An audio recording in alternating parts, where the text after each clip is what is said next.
ধীরে ধীরে পৌঁছে গেলাম সেই কাঙ্ক্ষিত স্থানে, যেখানে আমাদের জুলহাস ভাই তার বিমানের যন্ত্রাংশ সেট করতেছে।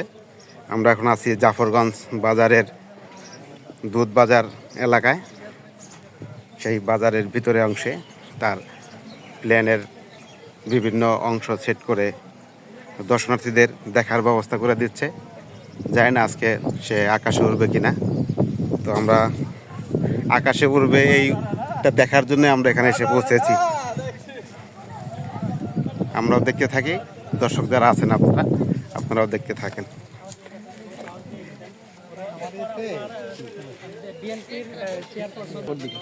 জুলহাস, এই যে মানে তোমার যে এরকম একটা আবিষ্কার, এই আবিষ্কার তো সারা দেশ এবং বিশ্বের বিভিন্ন জায়গায় এই প্রচার হয়েছে। পাশাপাশি বিভিন্ন জায়গা থেকে বিভিন্ন লোকজন তোমাকে উদ্বুদ্ধ করতেছে, তোমাকে উৎসাহ যোগাইতেছে। সর্বশেষ আজকে বিএনপির ভারপ্রাপ্ত যে চেয়ারপারসন আছে জনাব তারেক রহমান, সে তোমাকে একটা প্রতিনিধি পাঠিয়ে তোমাকে এই কাজের উৎসাহ করার জন্য উৎসাহ জুগিয়েছে। এই বিষয়টা কেমন লাগতেছে? এই বিষয়টা আমাকে একটু বলো। এই বিষয়টা অবশ্যই আমার কাছে ভালো লাগতেছে, কারণ আমি একটা জিনিস বানিয়েছি, তো তারা এটা দেখে আমাকে আজকে সম্মান জানাতে এসেছিল এবং আমাকে উৎসাহ দিতে এসেছিল। তো আজকে তারা আমাকে উৎসাহ দিয়ে গেছেন এবং আমার পাশে থাকবেন বলে গেছেন। তো আমি আমার পক্ষ থেকে, দেশের পক্ষ থেকে আমি তাদেরকে ধন্যবাদ জানাই। মানে কারা আসছিল এটা বলতে হবে। আমার এই বিমানটি দেখার জন্য, আমাকে সাহস দেওয়ার জন্য জনাব তারেক রহমানের প্রতিনিধি এসেছিলেন। তারা আমাকে সাহস দিয়ে গেছেন এবং আমার পাশে থাকবেন বলে গেছেন। তো এজন্য আমি তাদেরকে আমার অন্তর থেকে ধন্যবাদ জানাই। মানে এই যে জনাব তারেক রহমান শুধু লন্ডন থেকে তোমাকে যে উদ্বুদ্ধ করলো, এই বিষয়টা কেমন লাগতেছে একটু বলো। তো এই বিষয়টা আমার কাছে অবশ্যই ভাগ্যের বিষয়, যেহেতু আমি একজন সাধারণ ছেলে। তো আমি জানি যে উনি অনেক জনদরদি মানুষ, অনেকের হেল্প করেছে, শুধু শুনেছি, সেটা আমি প্র্যাকটিক্যালি দেখেছিলাম না। তো সেটা আজকে আমি দেখতে পেলাম। একজন এত বড় মানুষ হয়ে আমার যে খোঁজ নিয়েছেন, সেটা আমার জন্য অবশ্যই ভাগ্যের ব্যাপার। মানে এই জেলা বিএনপি থেকে কে কে আসছিল? তো আজকে আমার এই কাজে উৎসাহ দেওয়ার জন্য যে বিএনপির জেলা আহ্বায়ক এসেছিলেন এবং উপজেলা বিএনপির আহ্বায়ক এসেছিলেন, তারা আমাকে সম্মান জানিয়ে গেছেন।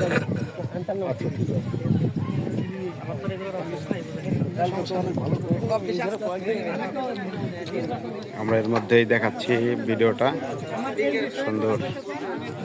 এই আমার জুলহাস ভাই বিমান, অনেক দর্শনার্থী এখানে এসেছে। অনেক দর্শনার্থীরা এসে ভিড় জমেছে জুলহাস ভাই দেখার জন্য। অনেকে সেলফি তুলছে জুলহাস ভাইয়ের সাথে।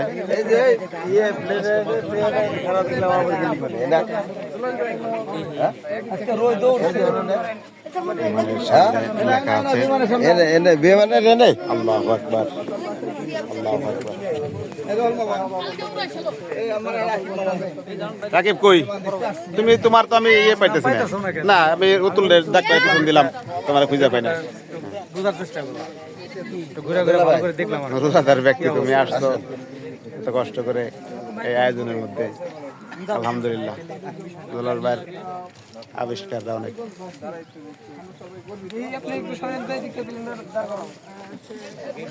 অনেক দর্শনার্থীরাই তারা সবাই নিজে নিজে প্লেনে উঠে প্লেনের মজা নিচ্ছে।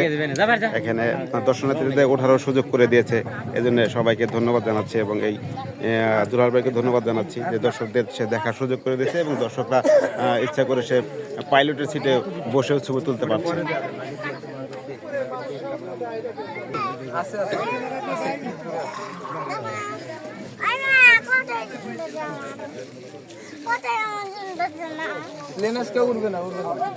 এটা উড়াইতে গেলে মাঝখানে নিয়ে আসতে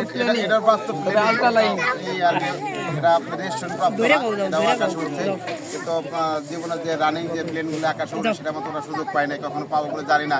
পাইলট তার হতে না পারলে তো আর চালানোর সুযোগ দিবে না।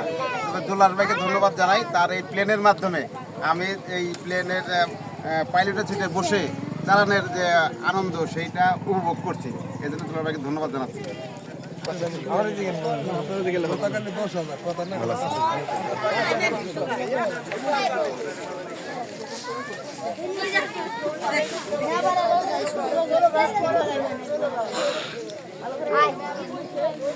আপনারা দেখতে পাচ্ছেন যে প্লেনের ছবি আমি পিছন থেকে দেখানোর চেষ্টা করছি। এখানে যে ইঞ্জিন দিয়ে সে এটা উড়িয়েছে আকাশে, সেই ইঞ্জিনটা এটা তো মূলত এটা একটা পেট্রোল ইঞ্জিন। তো এটা কি কাঠের কাঠের না কাঠের হ্যাঁ শিকল কাঠ, জার্মানি সেগুন গাছের পাখা দিয়ে সে এটা উড়ানোর ব্যবস্থা করেছে। না কষ্ট করছে অনেক এটা তৈরি করতে, বা এটা সর্বশেষ আমি ওনার মায়ের কাছ থেকে জানতে পেরেছি যে দীর্ঘ 4-5 বছর যাবত এটা নিয়ে গবেষণা করছে এবং গবেষণা করে সেটা আজকে সেটা সক্ষম হয়েছে।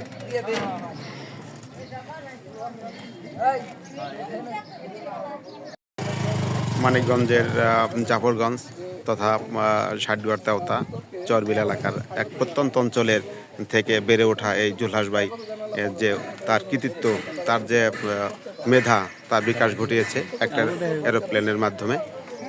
আমরা তার জন্য মানিকগঞ্জবাসী গর্ববোধ করছি যে এত সুন্দর একটা যান্ত্রিক উড়োজাহাজ তৈরি করতে সক্ষম হয়েছে এবং সরকারের সহযোগিতা পেলে হয়তো সে আরও বড় কিছু করতে পারবে, এই আশাবাদ ব্যক্ত করছি।